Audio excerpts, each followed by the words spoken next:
जी guys, good evening. कैसे हैं आप सब लोग। आज है ना बारिश बहुत ज़्यादा हो रही थी, जिसके कारण मैं वीडियो बनाने के लिए ना काफ़ी लेट हो गया। तो बारिश रुकी तब तक मैं घर से निकला तो काफ़ी अंधेरा हो चुका था।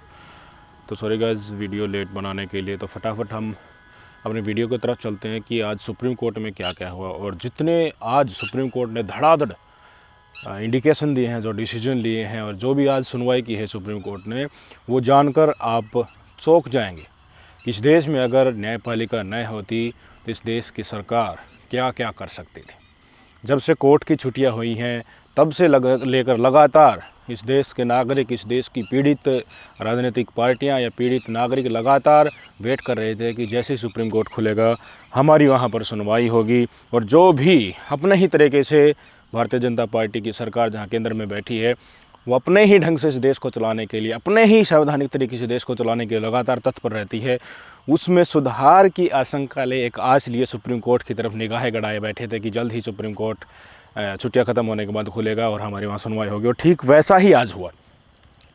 आज के डिसीजन की निर्णय जो आज जो सुप्रीम कोर्ट में सुनवाई हुई ना, और उसमें सुप्रीम कोर्ट ने जो कहा है उनको भी आप परख लोगे तो आपको चंद्रचूड़ साहब की और सुप्रीम कोर्ट की क्या महत्ता है पता चल जाएगा।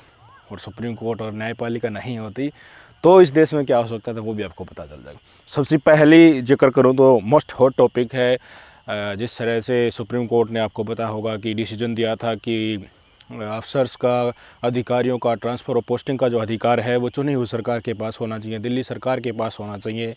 तो उसके एक सप्ताह के बाद ही भारत सरकार किस तरह से एक ऑर्डिनेंस लेकर आ गई थी कि देखिए हम अभी ये कानून बनाने जा रहे हैं कि क्लास 1 अफसर जितने भी हैं उनके ट्रांसफ़र और पोस्टिंग का जो अधिकार है ना, वो तो केंद्र सरकार के पास रहेगा। एक कानून बनाने के लिए एक ऑर्डिनेंस लेकर आ गई थी, और उसको अब जो मानसून सेशन होने वाला है उसमें उसको पास भी करवाने वाले हैं। उसी मुद्दे पर बड़ा कुछ क्या हुआ सुप्रीम कोर्ट में, वहीं आज हम बताएंगे, क्योंकि आज उसकी सुनवाई थी। आज मंडे है, तो सुनवाई होने के बाद चंद्रचूड़ साहब ने भी अपना वक्तव्य दिया है, और दोनों तरफ के वकील थे। आम आदमी पार्टी की जो दिल्ली सरकार है उनकी तरफ से भी वकील ने कुछ बातें रखी। इसके अलावा भारत सरकार की तरफ से जो सॉलिसिटर जनरल पेश हुए थे उन्होंने भी अपनी बातें रखी। बार बार सॉलिसिटर जनरल कहते रहे कि देखिए ये तो ऑर्डिनेंस जो लाया गया है वो सही है, कॉन्स्टिट्यूशनल के तहत लाया गया है। पर सारी बातें सुनने के बाद, क्योंकि चंद्रचूड़ साहब को तो आप जानते ही हैं, ऑलरेडी उनको तो ये मटेरियल आपको भी पता है कि वास्तव में चल के आ रहा है, तो चंद्रचूड़ साहब ने नोटिस इशू कर दिया मोदी सरकार को, लिखित में नोटिस इशू किया है। आम आदमी पार्टी की जो सरकार है उनकी तरफ से जो वकील गए थे तो उनको भी बोला है कि आपने जो ये शिकायत दर्ज की है, जो अपील आपने दायर की, इसमें कुछ अमेंडमेंट कीजिए। पर सीधे तौर पर ये एक बहुत बड़ी बात है कि मोदी सरकार को चंद्रचूड़ साहब ने नोटिस इशू कर दिया और लिखित में जवाब मांगा है, और इसको सुनवाई के लिए 2 हफ्ते बाद का समय दे दिया है, और कहा है कि हम इस कानून की, जो आप ये ऑर्डिनेंस लेकर आए हैं जिसमें अधिकारियों के ट्रांसफ़र और पोस्टिंग का हक आप अपने हाथ में रखना चाहते हैं, मोदी सरकार के हाथ में रखना चाहते हैं, इसकी संवैधानिकता को हम परखेंगे, ये बाकायदा चंद्रचूड़ साहब ने कहा। भारत सरकार की तरफ से, केंद्र सरकार की तरफ से, बीजेपी सरकार की तरफ से जो सरकारी वकील पेश हुए तो उन्होंने लगातार कोशिश की कि मोदी, ये केजरीवाल सरकार के द्वारा जो अपना तथ्य प्रस्तुत किया जा रहा है इसको हम किसी न किसी तरह से और एंगल ही देकर इसको डिफेम करने की कोशिश करने पर चंद्रचूड़ साहब ने नोटिस जारी कर दिया। इसके साथ साथ इसी केस में जो सुनवाई हुई थी इसमें एक और मुख्य बात पर गौर करने की है। 400 से ज़्यादा कर्मचारी हैं, जो आपको भी पता होगा किसी भी डिपार्टमेंट में, सरकारी महकमे में कुछ लोग एज ए कंसल्टेंट रखे जाते हैं, जो विभिन्न क्षेत्रों के अनुभवी होते हैं, उनको एज ए कॉन्ट्रैक्ट बेसिस पे रखा जाता है उनको पेमेंट देकर, क्योंकि कितना ही परमानेंट स्टाफ आप इनरोल कर लोगे फिर भी स्पेशलिस्ट जो अनुभवी हैं विशेष क्षेत्र में उनकी ज़रूरत रहती है। ये बात भी आम आदमी पार्टी की सरकार है, केजरीवाल सरकार ने आज सुप्रीम कोर्ट में इसी केस में रखी, जो ऑर्डिनेंस वाला था ना, कि देखिए इस ऑर्डिनेंस के चलते ही एलजी साहब ने 400 से ज़्यादा स्पेशलिस्ट हुए, उनको हटा दिया गया, जितने भी दिल्ली सरकार के विभिन्न ऑफिस थे। तो बाद में जब चंद्रचूड़ साहब ने पूछा कि अच्छा वास्तव में ऐसा है, तो बीजेपी सरकार की तरफ से रिप्लाई किया गया कि देखिए इसमें तो भ्रष्टाचार था, इसलिए हमने जो है 400 से ज़्यादा कर्मचारियों को हटाया। पर वो वास्तव स्थिति क्या है साथियों, अगर वो भ्रष्टाचार के थ्रू था तो वो तो आपको पता है जांच का विषय है, पर पीठ पीछे, पर्दे पीछे चल क्या रहा है आपको पता है। दिल्ली में पावर हथियाने का गेम भारतीय जनता पार्टी का लगातार चालू है, तो उसी के चलते 400 से ज़्यादा स्पेशलिस्ट जो कंसल्टेंट हैं जो हायर किए गए हैं विभिन्न डिपार्टमेंट में, जिनकी ज़रूरत होती है। आप सबको पता है केंद्र सरकार के ऑफिस होते हैं उनमें भी वो हायर होते हैं, पर दिल्ली सरकार से इनको प्रॉब्लम हो गई एलजी साहब को, और एलजी साहब ने अपना जो है पावर का इस्तेमाल करते हुए, इसी ऑर्डिनेंस का इस्तेमाल करते हुए 400 लोगों को नौकरी से हटा दिया। वो कंसल्टेंट तौर पर, मतलब एक टेम्प्रेरी उनका अपॉइंटमेंट होता है ना स्पेशलिस्ट का, हम इतना पेमेंट कर देंगे आपको, इतना इतना लेक्चर आपके होंगे, इसी हिसाब से उन सबको हटा दिया। तो नौकरी देना तो दूर की बात है, लोगों को हटा रहे हैं। और स्पेशलिस्ट की वैल्यू क्या होती है आप सब जानते हैं। वो जितनी उनकी स्पेसिफिक नॉलेज होती है उस विशेष क्षेत्र में, उनका डेफिनेटली यूटिलाइज होता है। काफ़ी मास लोगों को, जो डिपार्टमेंट में मास लोगों हैं, जैसे किसी की काउंसलिंग करना हो गया, साइकोलॉजिस्ट जो होते हैं, आपको पता है वो पूरे डिपार्टमेंट में कितनी अच्छी भूमिका निभाते हैं। सबके लिए एक प्रॉब्लम जो होती है सामूहिक रूप से उसका सोल्यूशन वो देते हैं। ऐसे 400 लोगों को बीजेपी सरकार ने अपने एलजी के थ्रू दिल्ली सरकार में जितने भी 400 से ज़्यादा लोग थे उनको हटवा दिया। और ये बात करते हैं रोज़गार की देना तो जोर, छीन भी लिया लोगों से। और क्या उसका डिपार्टमेंट के ऊपर इफेक्ट पड़ रहा होगा उसकी इनको बिल्कुल परवाह नहीं है। इनको शक्ति चाहिए, पावर चाहिए, बस पावर की भूख इतनी ज़्यादा है, उसके लिए कुछ भी कर सकते हैं ये काम, चाहे वो इस देश की जनता के लिए हितकारी हो या न हो, इस देश की भावी पीढ़ी के लिए, बच्चों के लिए हितकारी हो या न हो, पर इनको सिर्फ सत्ता की भूख है, सत्ता चाहिए। दिल्ली की सरकार ने वोट नहीं दिया तो ये दिखाना चाहते हैं दिल्ली की जनता को भी और इस देश को भी कि देखिए हमारी जहाँ पर सरकार नहीं बनाओगे तो पावर तो हम किसी न किसी तरह से हथिया ही लेंगे, तो क्यों ना तुम हमें ही वोट दे दे, तो नहीं तो आपका भला तो हम वैसे नहीं होने देंगे। इस तरह का इंडिकेशन साफ देखने को मिल रहा है। और आप अंदाज़ा भी आराम से निकाल सकते हैं, पिछले लगभग 1 महीने पहले भी वक्त बताया कि 1 सप्ताह के अंदर ही, 1 सप्ताह ही हुआ था, सुप्रीम कोर्ट ने जो डिसीजन दिया था कि सारी क्योंकि चुनी हुई सरकार है दिल्ली सरकार, तो उसी की रिस्पॉन्सिबिलिटी हो जाती है, ये उनकी जवाबदेही भी हो जाती है, क्योंकि जनता जवाब मांगती है कि देखिए केजरीवाल साहब हमने आपको वोट दिया है और आपके अधिकारी, आपका प्रशासन, आपका डिपार्टमेंट सही से काम नहीं कर रहा, तो अगर केजरीवाल सरकार के हाथ में पावर होगी तो उन अधिकारियों के खिलाफ वो कानूनी कार्रवाई कर सकते हैं, उनको सख्त कर सकते हैं, वो उनको काम करने के लिए बाध्य कर सकते हैं। अब अगर यही पावर केंद्र सरकार के पास चली जाएगी तो वो तो अपने अपने चहेते लोग, जो चमचे जो होते हैं, उनको विभिन्न जो प्रभावी ऑफिसेज हैं उनमें बैठाएंगे, और जो भले का काम चल रहा है जिसमें केजरीवाल सरकार देखिए लोगों का वेलफेयर भी कर रही है और उनसे उनका लोग प्रभावित भी हो रहे हैं, उन सब तमाम चीज़ों को ये लोग रोकने की कोशिश करेंगे। ऐसा ही मुद्दा ऑलरेडी मैंने 2 दिन पहले आपको बताया था कि जैसे ही कोर्ट की छुट्टियां शुरू हुई थी तो मामला गया कि दिल्ली बिजली बोर्ड का एक चेयरमैन नियुक्त करना था। तो एक रिटायर्ड जज साहब थे आम आदमी पार्टी की, दिल्ली सरकार ने किसी और का नाम दिया और एलजी साहब ने किसी और का नाम दे दिया। तो एलजी साहब यानी कि बीजेपी की तरफ से जो जज साहब का नाम दिया गया था, जिसको चेयरमैन बनाना था बिजली बोर्ड का, बिजली नियामक का, उसको एलजी साहब ने इसी ऑर्डिनेंस के तहत नियुक्त कर दिया। ये मामला भी सुप्रीम कोर्ट में चल रहा है और आज की सुनवाई में भी सीधे तौर पर सीजीआई चंद्रचूड़ साहब ने नोटिस केंद्र सरकार को इशू कर दिया है और नोटिस इशू करते समय सारी डिटेल लिखित में मांगी हैं ताकि वो चेक कर सके पटल पर, धरातल पर, कि जो ऑर्डिनेंस लाया गया है केंद्र की बीजेपी सरकार द्वारा, ये संवैधानिक रूप से सही है या नहीं है। और इस पर काफ़ी विस्तृत रिपोर्ट जो है न्यूज़पेपर्स में आ रही है। मैंने पहले भी वीडियो बनाकर बताया है कि ऐसे कोई इसमें स्टैंडर्ड्स, लीगल्स सेट नहीं किए गए हैं। जो ऑर्डिनेंस भारतीय जनता पार्टी की बीजेपी सरकार लाई गई है, इसकी कॉन्स्टिट्यूशनल वैलिडिटी के लिए इसमें कोई भी ऐसे पॉइंट्स नहीं है जो सुप्रीम कोर्ट के दिए गए आदेश की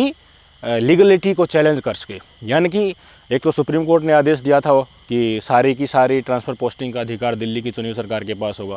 एक भारत सरकार ये कानून लेकर आ गई, ऑर्डिनेंस लेकर आ गई कि देखिए ये तो केंद्र सरकार के पास होना चाहिए। तो इन दोनों चीज़ों को जब पटल पर रखेंगे, संविधान की व्याख्या करने तक चलोगे, तो सुप्रीम कोर्ट ने जो आदेश दिया है वहीं भारी पड़ रहा है। तो बीजेपी पार्टी क्या क्या कर सकती है आप देख सकते हैं। और वहाँ पर चंद्रचूड़ साहब बैठे हैं, तो डेफिनेटली संविधान के अनुसार जो सही होगा, लोक कल्याण के लिए जो सही होगा वो ज़रूर करेंगे। देश की जनता को इससे आस भी है। तो ये तो था साथियों पहला ज़ोरदार झटका भारतीय जनता पार्टी को जो लगा है। इसके अलावा कई और भी आज सुनवाई हुई हैं, और जो सुनवाई हुई हैं उनमें जो कहा गया है और जो डिसीजन लिया गया है वो डेफिनेटली भारतीय जनता पार्टी के ऊपर ही करारा तमाचा है। वो भी मैं एक एक करके आप बताऊंगा। सबसे पहले तो मनीष सिसोदिया हैं, आम आदमी पार्टी के लीडर, आप सबको पता है सुप्रीम कोर्ट ने उनकी अर्जी जो थी कि हमें बेल दी जाए, हमारी वाइफ बीमार है, उसको स्वीकार कर लिया। स्वीकार करने के बाद सारी चीज़ों को सामने रखा जाएगा तो एक पॉजिटिव संकेत मिलता है कि देखिए अब कम से कम उनको बेल मिल सकती है। आरोप चाहे कुछ भी हो, वहाँ पर उसको हम जो है जस्टिफाई करने के लिए नहीं है, क्योंकि उसके लिए कोर्ट निर्णय करेगा। पर जो राइट्स होते हैं, चाहे वो बेशक से आरोपी भी हो, चाहे उसके ऊपर बड़े बड़े आरोप ही क्यों ना लगे हों, पर ह्यूमन्स राइट्स होते हैं। उसी के चलते मनीष सिसोदिया कि भाई बहुत ज़्यादा बीमार है और क्या चल रहा है राजनीति में, किसको किस तरह से ईडी सीबीआई के चक्कर में फंसाया जा रहा है, आप सबको पता ही होगा। और सुप्रीम कोर्ट ने उनकी अर्जी मंजूर कर ली है कि देखिए आप ज़मानत चाहते हैं तो हम आपकी ज़मानत के लिए सुनवाई करेंगे, और एक तारीख भी सुप्रीम कोर्ट ने दे दी है। तीसरी एक और बात हुई कि जो दिल्ली के ही मिनिस्टर हैं, आम आदमी पार्टी सरकार के ही सत्येंद्र जैन है, उनकी जो थी अंतरिम जमानत जो थी साथियों, उसको और अब एक्सटेंड कर दिया। ऑलरेडी वो बेल पर हैं। सरकार चाहती थी, सरकार ने अपना पक्ष रखा था कि देखिए जांच वगैरह करनी है, ये है वो है, पर सुप्रीम कोर्ट ने नहीं सुनी, उनकी बेल को और एक्सटेंड कर दिया। ये भी भारतीय जनता पार्टी के लिए एक अच्छा संकेत नहीं माना जा रहा है। इसके अलावा 2000 रुपये के नोट को लेकर है साथियों, 2000 रुपये का नोट को लेकर आरबीआई ने एक सर्कुलर जारी किया था कि आइडेंटिटी आपको देनी होगी अगर आपको 2000 का नोट एक्सचेंज कराना है। तो चंद्रचूड़ साहब ने तो ऐसे ऐसे सवाल किए, जो सरकारी वकील था, कि देखिए आप किसी सब्जी वाले के पास जाते हैं और 2000 का नोट देते हैं तो क्या वो आपसे आपकी आइडेंटिटी मांगता है, क्या वो आपका आधार कार्ड मांगता है, क्या वो आपका पैन कार्ड मांगता है, उसके बाद ही सब्जी देंगे? तो ये क्या बकवास चल रही है। मतलब इस तरह का उन्होंने इंडिकेशन दिया कि आपका जो सर्कुलर है, आरबीआई का जो सर्कुलर है, वो किस बेसिस पर लगाया गया है। फिर उसने चंद्रचूड़ साहब ने आरबीआई के सर्कुलर को एक तरफ कर दिया कि देखिए ये ठीक नहीं है, और 2000 के नोट अब बिना आइडेंटिटी के चेंज होने शुरू हो जाएंगे। तो सरकार किस तरफ चल रही है, सुप्रीम कोर्ट किस तरफ चल रहा है, जनता की भलाई के लिए कौन क्या कर रहा है, ये आपको जान लेना चाहिए। और भी इम्पोर्टेंट केसेस हैं, जैसे अभी बंगाल में पंचायती राज चुनाव थे, उनमें बड़ी हिंसा हुई थी, तो उसको लेकर भी सुप्रीम कोर्ट ने बड़ी ही तल्ख टिप्पणी की है और केंद्र सरकार से जवाब मांगा है कि हमारा निर्देश होने के बाद भी बराबर संख्या में दोनों फोर्सेज हैं, स्टेट पुलिस भी और सेंट्रल फोर्सेज भी बराबर मात्रा में नियुक्त क्यों नहीं की गई। और चंद्रचूड़ साहब ने बाकायदा कहा कि मैंने मीडिया रिपोर्ट में पढ़ा है कि कोई बैलेट पेपर में पानी डाल गया, कोई बैलेट पेपर लेकर भाग गया। इस तरह की इंसिडेंट वाकई शॉकिंग है, और इसके लिए कौन जिम्मेवार है, सारे की सारी रिपोर्ट सबमिट करे केंद्र सरकार से भी और वेस्ट बंगाल सरकार से भी, दोनों से जवाब मांगा गया है। और अभी एक जो बुलडोजर तंत्र आजकल चल रहा है, उस पर भी कड़ा प्रहार किया है सुप्रीम कोर्ट ने ही। चंद्रचूड़ साहब की जो अदालत है, उसी में ही इस मामले को सुना गया, और चंद्रचूड़ साहब के निर्देशन में या फिर और जो वकील उस पीठ में थे और जो जज साहब उस पीठ में थे, उन्होंने कहा है कि अगर कोई अपराधी है उसके लिए कानून सम्मत जो भी कार्रवाई है वो की जानी चाहिए, पर अपराध होने के बाद उसके घर पर बुलडोज़र भेजना और चुन कर इस तरह की कार्रवाई करना संवैधानिक रूप से सही नहीं है। तो बुलडोज़र तंत्र पर एक कड़ा प्रहार आज के ही दिन किया गया है। तो आज में कितने ज़्यादा केस सेटल हो गए, और सारे के सारे सीधे तौर पर भारतीय जनता पार्टी के मुंह पर ज़ोरदार चपेड़ा मार रहे हैं, इनकी तानाशाही पर खींचकर थप्पड़ मार रहे हैं। इसके अलावा मणिपुर हिंसा को लेकर भी सुनवाई हुई साथियों, मणिपुर हिंसा को लेकर सुनवाई हुई, तो उसमें भी सुप्रीम कोर्ट ने कई लोग तो थे जो सुप्रीम कोर्ट का यूज़ करके अपनी राजनीति चमका रहे थे, उनको भी कड़ा निर्देश सुप्रीम कोर्ट ने देने की कोशिश की है, और कहा है कि सीधे तौर पर केंद्र और राज्य सरकार ही देश में, उस राज्य में शांति बहाली के लिए जिम्मेदार है, तो इनको ही अपना काम सही से करना चाहिए ताकि वहाँ पर मणिपुर में शांति बहाल हो सके। तो मणिपुर में बीजेपी की सरकार है, केंद्र में बीजेपी की सरकार है, तो यहाँ भी भारतीय जनता पार्टी का जो असल चेहरा है वो सबके सामने उजागर हो रहा है साथियों। ये कई चीज़ें थी, इन तमाम केसों की आज सुनवाई हुई है सुप्रीम कोर्ट में, और लगातार जिस तरह से भारतीय जनता पार्टी कोर्ट की छुट्टियां होने के बाद अपने ही नज़रिए से कुछ भी करते हुए चले आ रही है, और सुप्रीम कोर्ट देश की जनता की भलाई के लिए लगातार ये सुनवाई कर रहा है, तो कौन किसके हित में है लगातार आप सोच सकते हैं। ये सच्चाई है साथियों। अगर सुप्रीम कोर्ट अगर इस देश में न्याय हो, न्यायपालिका न्याय हो, तो वास्तव में भारतीय जनता पार्टी जैसी पार्टी के ऊपर लगाम लगाना तो दूर, बड़ी देश की जनता के लिए मुश्किल हो जाएगा जीना, क्योंकि जो इनकी टोन में नहीं बोलते हैं उनको ये टांगने का काम करते हैं।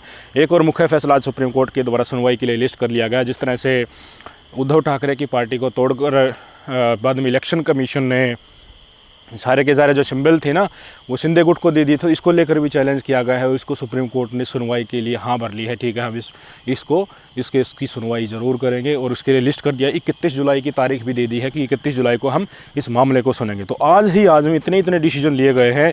और एक यूट्यूबर थे, उनकी बेल नहीं हो रही थी, तो चंद्रचूड़ साहब ने फटकार भी लगाई कि देखिए बेल क्यों नहीं हो रही है। ठीक है, इन्होंने गलत किया तो उसके लिए इनको सज़ा होनी चाहिए, पर बेल आप डिनाई नहीं कर सकते। तो किस तरह से लोगों के अधिकारों को लेकर भारतीय जनता पार्टी की सरकार एक तरह से उदासीन है, नहीं चाहती, जो इनकी टोन में नहीं बोल रहे, बीजेपी पक्ष में नहीं बोल रहे, उनको किसी न किसी तरह से जो सज़ा देने पर उतारू है, चाहे इस देश का आम नागरिक ही क्यों ना हो, चाहे वो निष्पक्ष ही क्यों ना हो, पर भारतीय जनता पार्टी को अपनी आलोचना पसंद है नहीं। तो ये तमाम डिसीजन थे दोस्तों, लगभग मैंने आपको बताया। और भी 2-4 हैं, उसमें भी इसी तरह का जो है इंसिडेंट्स देखने को मिलती हैं और भारतीय जनता पार्टी का ही दोगला चरित्र वहाँ पर देखने को मिलता है। तो ये तमाम चीज़ें आपको कैसे लगी, और आप वास्तव में अपने दिल पर हाथ रख कर बताइए कि अगर चंद्रचूड़ साहब न होते, अगर इससे पहले जो CGI एक साहब हैं जो संसद में चले गए थे राज्यसभा की टिकट लेकर, अगर वो होते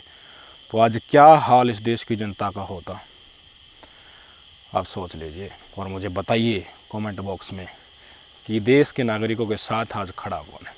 सोचिएगा ज़रूर। नमस्कार।